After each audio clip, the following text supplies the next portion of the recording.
Good morning, my magnificent ones. Sue Paulson here, your magnificence mentor. And we're back with Tea with Sue. This is episode 100. Whoa, only 4 more, and we'll have done 2 years worth of Tea with Sue. The topic today I've titled, Is Surrender Giving Up? This topic of surrender happened yesterday. I'm part of a Thursday mastermind group. And there are 4 of us in this group. We're all strong women, fiercely independent, very giving, very generous people who are very aware. We want to know how life works, what makes us tick, all of those things. So probably one of the reasons that I'm part of the group is that we're very simpatico that way. A comment was made by one of the members saying, well, I don't know if I know how to surrender, because we were talking about surrender. And so that caused me to have a little bit more of a think about surrender. Now, the dictionary definition defines surrender as ceasing resistance. Now, typically in world terms, we think of enemies fighting, and then one wins the battle and the other surrenders or gives up. They stop resisting. They say, okay, we're done. So that's in that particular context. But of course, in our own lives, there's a broader context that I would look at in the idea of ceasing resistance, of in giving in or turning over as a way of surrendering. So how does this play out in our lives? Well, I have 2 friends right now who are dealing with cancer. When I was dealing with cancer, one of the things that I finally had to surrender, I had to give up or surrender my denial of what had happened to me. The facts were there. I had cancer, but my brain didn't want to take it in. And all these questions. This can't be happening to me. Why is this happening to me? How could this be? It's not possible. So my brain's trying to sort it out, because all of a sudden the normal everyday stuff has just been blown out of the water, and I'm faced with a reality that doesn't make sense to me, that I've not been in before. So I denied it with every fiber of my being, and I wanted to keep denying it forever. Eventually, it took a while. I surrendered to the fact that, like it or not, I had it. So what was I then going to do about it? Now, when you take a journey of any kind of adversity, I think the denial, just like the grief cycle, it's there because our normal way of being has been upset, and usually in a pretty dramatic way. So we don't deal with that well. As human beings, we have this, we have patterns, we have conditioning, we have ways of being, habits, and so on, that make life work for us. And when all of that gets disrupted or thrown out, then we're going, what? This can't be. So there's this internal war that goes on to try to make sense of it, to come to terms with it, to deal with it. So maybe for a little while we're immobilized. We don't even know which way to turn, because the onslaught is too great. Sometimes we fight back and say, no, there's no way, I'm not accepting that. I'm going to go and get another opinion. And we might go to 2 or 3 different doctors and take more tests to see if in fact what they said was true is in fact true. So a little example that's aside from this that maybe puts this into perspective a little bit. I was at the store yesterday buying some things, and the cashier tells me the total.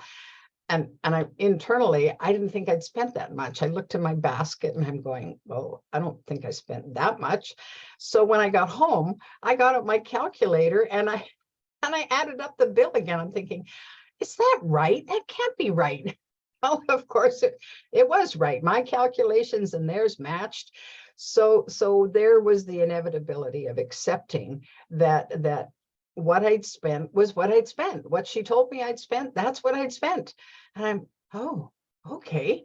So that's how easily we can switch from, well, no, that can't be possible. And then we want proof. We want to know unequivocally that what's been produced as evidence is actually true.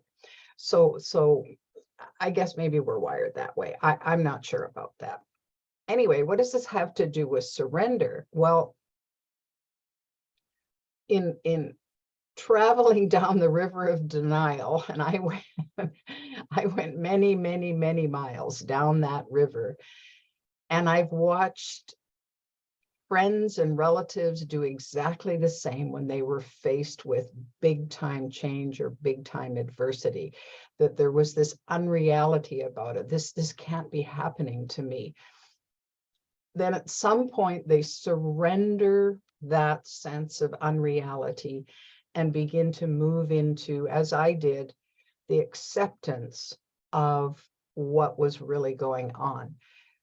And there's the surrender right there. You move from that sense of denial into more of an acceptance. Now, it doesn't mean that you have to like it. I hated it. I did not like what I was going through. But it was important that I come to a point of acceptance about it, that I let go of or surrender that feeling of denial and decide that well, it you know, that old saying, it is what it is. Well, it is what it is. Here it is, staring me right in the face.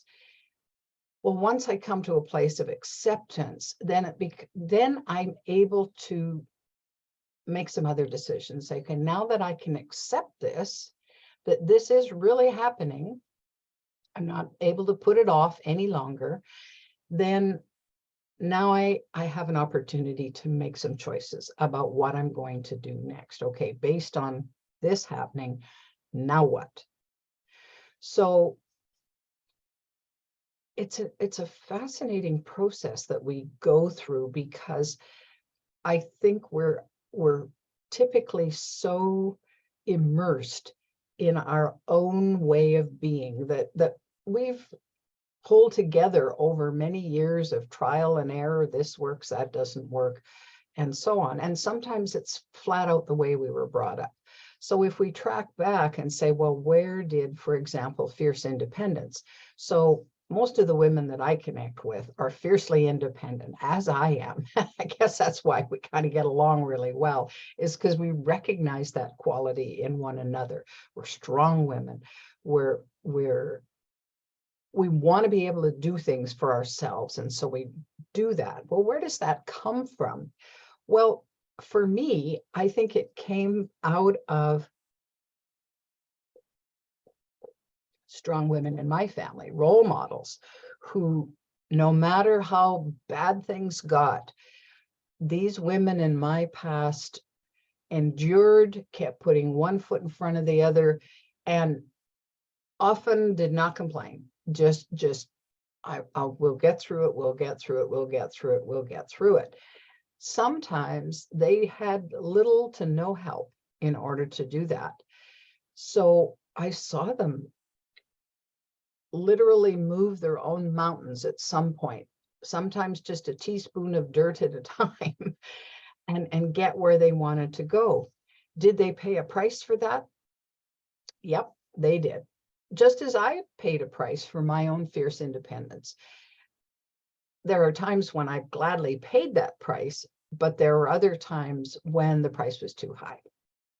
So becoming very, very ill was one of those times when I came face to face with my fierce independence, where I was the one who was the giver. I was the one who was serving others to sometimes to the extreme. I grew up being an overgiver, and there was always this piece of me that would say, no, I'm fine. I don't need anything. Other people need it more than me. And so I would just step back and not receive, not allow myself to take anything that anybody else was willing to give, because it didn't feel right. It felt like, no, I'm the one who's strong. I'm the one who gives. Well, life forced me flat out to the point where I realized that not receiving was going to be to my detriment, that I was in a position where I could no longer say, no, I'm fine, because I wasn't fine. I was awful. I was a mess. It was bleak and it was bad, and I needed help. Well, it stuck in my craw to ask for that help or to get that help. So I confess I was a poor receiver. I wasn't as grateful in my heart as I think back and would have preferred to have been, because I didn't know how to do dependency. I didn't know how to do feeling helpless. I didn't know how to do feeling hopeless. I didn't know how to feel weepy and whiny and just less than. I didn't know how to do that. So it was humbling. It was really, really humbling. Well, of course, dear friends who gathered around me said at the time, Sue, you have given so much. Now it's our turn to give to you. And I recognized in that they didn't see me as weak. They saw themselves as strong enough to give to me, which was a kind of a role reversal. And I'm, oh, well, golly, maybe I better receive then. So I did, reluctantly. In order to receive, I had to surrender that tight grasp I had on fierce independence. I had to allow myself to say, Sue, it's okay to feel weak, to feel vulnerable. It's okay to need support, to need help, to need resources that you don't have right now at your hands or at your fingertips. It's okay. Big shift in my mindset in doing that. So it causes me to wonder, how do we surrender? Is it really giving up? Well, I like the visual. So if you would imagine for a moment that you have a whole big bag full of, our baggage that we tend to carry around, and it's filled with all kinds of things that don't really serve us, but they're part of us, and so we don't know what to do with them. Well, when I think of surrender, I think of giving it up. All right. So surrendering it to the universe, where we say, okay, here's my bag full of stuff that has been weighing me down and causing me pain and grief for a long time. Could you just pick it up for me and do something with it, like transform it, just get it out of my life? Well, we're the only ones who can do that. We're the only ones who can surrender what no longer serves, or at least what doesn't serve in this moment. So this last week, I've been feeling kind of slow and draggy. It seemed as if every time I sat down, even though I had a lot of work on my plate, every time I sat down, I was drowsy and I just wanted to go to sleep. Now, in bygone days, I would have, like maybe 2 weeks ago, even, I would have fought that. Oh, come on, Sue, have a cup of coffee, or have something strong, or put the tea bag in your cup. You can tough it out. You can make it through. You can endure this little bout of weariness. You can have a nap later after you're done all these important things. Well, this time I thought, what if I just surrender to what my body's telling me it needs? It needs me to rest. It needs me to close my eyes for just a few minutes even, and just rest until I feel that I have the energy to go again. Now, we see this with puppies and kids all the time. They go flat out, right? You watch them and they just go, go, go, go, go, go, go. And then all of a sudden they collapse because they're done. They've used all their energy. But as adults, we've been trained from really young. No, don't have a nap. Just work through it. Work through the pain. Push through this. Push through that. You can do it. You can do it. Just keep going. Endure, endure, endure. And until then, we do collapse. And maybe we collapse for a whole lot longer than a 20-minute nap would have served. So this week, I gave in. I surrendered to the tiredness in my body, crawled on the couch, closed my eyes, and 20 minutes, 40 minutes later, whatever it was, my eyes opened and I thought, oh, I feel better now. Well, I think I'll go back to work. And so I did. Well, I didn't get any less done in the day. And I have to say that I sure felt better doing it rather than fighting with this drowsiness. Oh, I'm dozing off at the computer screen as I'm trying to edit something. Well, it wasn't going to work. So instead, I did something different.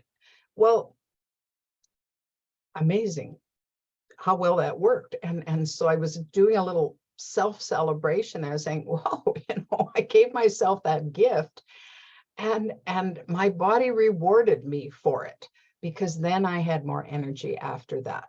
So it's really worth taking a look at when we're faced with surrender. So this one friend of mine who's going through cancer and is suffering a great deal of pain right now. Well, I resonated with her need to not take too many painkillers too often, because that's the way I am. If I have all kinds of other strategies that I use if I have any kind of pain, whether it's to meditate or do something different or whatever, rather than head for the medication box. But there are times when the pain is too great, that the treatments that we've been going through have been so horrendous for our bodies, and our bodies reflect that pain in a big way. Well, then it's time to surrender to the medication, to surrender to whatever is going to soothe that, ease that, so that you can continue your healing process. Does it mean you're weak? Does it mean you're less than? No, not at all. It means you're smart. It means you're in sync with your body. Our bodies, as I've said many times before, are these amazing communication devices. Well, when they signal pain, that means something is not right, and you best pay attention. So to do whatever is right there for you. And this no pain, no gain business is not appropriate. Like I don't buy that notion. I never have, and I don't think I ever will. And fortunately, scientifically, they're starting to understand that the whole no pain, no gain thing is not a good thing for the human body. It's just not. I mean, discomfort is one thing, and stretching ourselves to a certain point is one thing. but to have pain. Pain means stop. You know, you don't put your hand on the hot burner on the stove and say, ow, oh, that hurt. Oh, let me try it again and see if I can get used to the pain. Yeah, well, I suppose you could, but you might lose a finger in the process. So this whole idea of how we need to push through and force our way from out of one state to the next, I'm not so sure how well that serves us most of the time. Maybe you know some circumstances where that makes sense. At the moment, I'm not coming up with any. So really, do I have the answers? No, I don't. I have a few ideas that have worked for me, but I think this is a dialogue worth having. This is a dialogue worth exploring and an idea worth exploring in your own mind to say, well, what is it that prevents me from moving from one state to another in an easy way? And if I surrendered to the new idea, to the new way, to the new whatever, maybe life wouldn't be quite so hard. Maybe in that transition, yeah, I might struggle a little bit, but if I have a willingness to say, well, what would it be like to surrender to this instead of being so fiercely fixed on this? Then I think we have a chance to, this is where I think we build adaptability, where we, in our willingness to be flexible, our willingness to say, well, maybe mine is not the only way. Maybe I could surrender to someone else's idea. Maybe I could give in and say, or at least cease resistance. So you know that old thing about what you resist persists. Well, I found that to be true lots of times, that when I resist something big time, it keeps nagging at me and nagging at me and nagging at me and nagging at me until I stop the resistance. I cease resisting and say, you know what? It's not such a big deal. You know, it's like a little kid pulling on your pant leg, mommy, mommy, mommy. And you resist answering because you're busy. You're peeling carrots or doing something, getting supper ready, and mommy, mommy, mommy. But isn't it interesting that the second you turn to that child and say, honey, what's wrong? They stop nagging at you. They stop pulling on your pant leg because you've turned your attention to them. Well, what's pulling on your pant legs right now? No. And you're resisting and resisting and resisting to the point where it's causing more pain and more suffering than you need and that's necessary. So that's what I wanted to share with you about surrender today. To me, it's not about giving up in the sense of, well, I can't do it. I'm never going to do it. Maybe the answer is not right now. I'm not able to do this right now. Maybe I don't have enough information. I need more training. I need some support from somebody else, whatever. I was trying to input and send some documents to Revenue Canada here the other day. Well, it's a complex system to do their whole protocol online. I phoned the help desk twice to get them to walk me through it. And bless them, you know, they did a good job of guiding me through the steps. And I realized after the fact, I couldn't have done that by myself. There was just no way, because there were things I didn't know, but they know which things to click and where to go next and what to input and all this sort of thing. I still couldn't get this done at the end of it because of something on my computer where the documents weren't in the right format and so on. And I was about to flat out give up and say, well, not right now, not today. I'm not going to be able to do this today. I think I need help right here on the ground, where a friend could come to my house who knows more about these computers than I do and could guide me through what I need to do. Well, then the angel smiled on me, and I got this idea of how to transform these documents into a different format so they were easy to upload. I was successful, and I'm going, yes, yes, yes, yes. So, but I didn't do it alone. I had help. Whereas before, I probably would have just said, yeah, not doing that. Forget about it. I don't care. And I would have let it go. And yet it was an important thing for me to be doing. So I was proud of myself that I not only stuck with it, but I made sure that the support was there along the way, so that it wasn't so painful, it wasn't so frustrating.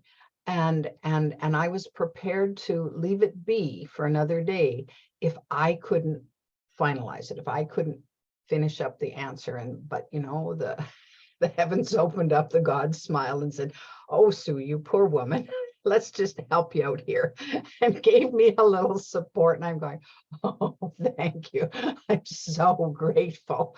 So those are, but I wasn't in resistance about it. I was, well, there's an answer here somewhere. I just don't happen to have it at my fingertips. And I wasn't beating up on myself because, oh, I couldn't do it.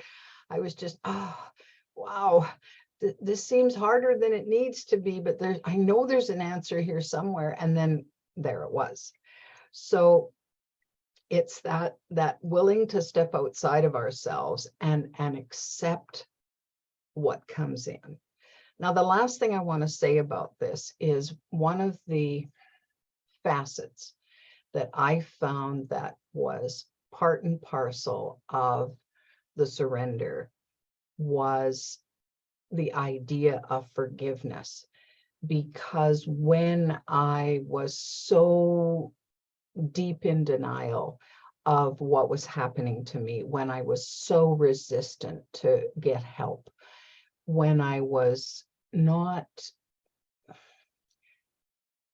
behaving in a way that I felt honored who I was, there came a time when I needed to let that go. I needed to forgive myself for not knowing. Never having gone through it before, how could I know? And to forgive anyone in my field of possibilities that I felt might have wronged me or not done something up to my standards or whatever. I mean, it's all too easy when we're in considerable pain and suffering to blame other people. Well, they didn't tell me everything that was going to happen. And not that isn't true, because there was lots of things nobody told me about the consequences of the treatment protocol that I chose. But it isn't about the blame, because the blaming them and blaming ourselves puts us into victim mode and doesn't really resolve anything. So at some point, we can come to a place of forgiveness where we say, wow, I did the best I could. They're doing the best they can. For whatever reason, it didn't work out the way I had hoped. And now I'm faced with a different reality. So now what am I going to do? Well, forgiving ourselves really releases a lot of that energy around the trauma that's part and parcel of that. And to acknowledge that we're strong enough to get through this. And right now we just need to experience whatever it is and forgive ourselves. And so there's something about forgiveness. And I'm not honestly sure what it is. I just know that there's this sense of grace that comes in when we say, oh, it's all okay. So I just wanted to interject that little part here at the end. Whoa.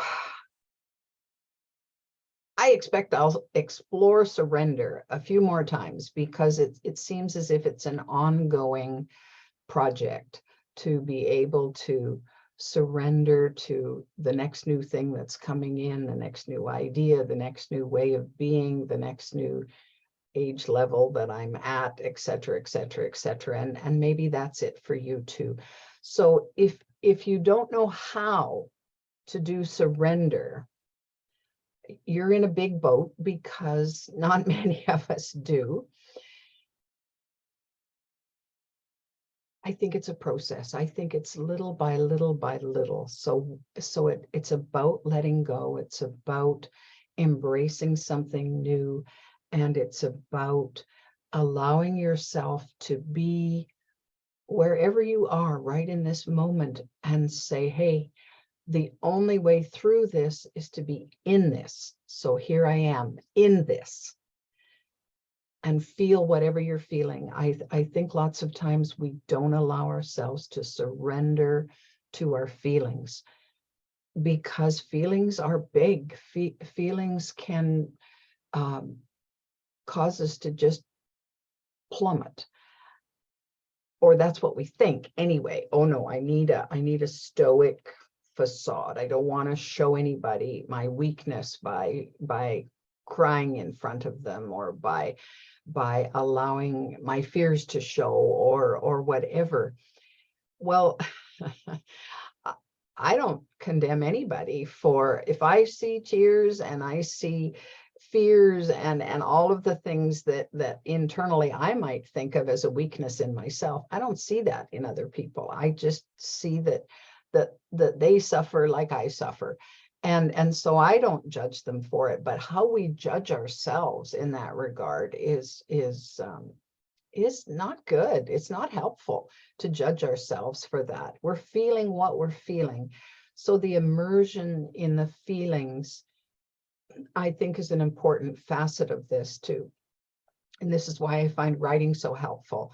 If you don't have anybody around you that you feel comfortable talking about your feelings and talking about what's going on with you, because it makes them too uncomfortable, then write it out, get it out on paper, because that can be a way, an outlet to just work through the feelings, to sit in the feelings and then work through them, so that eventually they dissipate or they get replaced by better feelings, and you move along the spectrum.